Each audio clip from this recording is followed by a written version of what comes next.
What I tell my teams is really you have to get inside the head of the people you're working with. So what drives them? What does their boss care about? Why do they need to implement this? If it fails, what will happen? If it succeeds, what will happen? So we spend a lot of time with them onboarding us as if we were a new employee. So how does your organization work? How do you make decisions?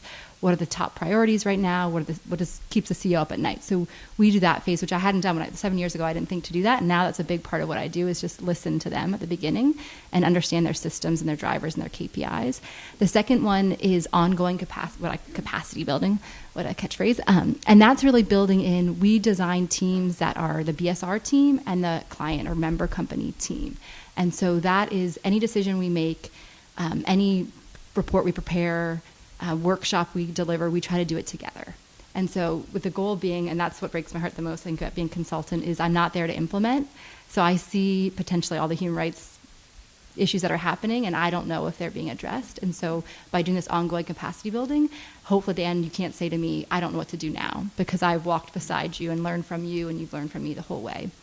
And then the last piece, and someone in the room has worked with me on a project, so she might be aware of this, I call it the role play. But before we submit any report to a company or a PowerPoint, I assign people on my team different tasks. So I'll say, you're the human rights organization that if this leaks and goes public, you're going to critique it. And you're the CEO, and you're super sensitive to any language that's critical.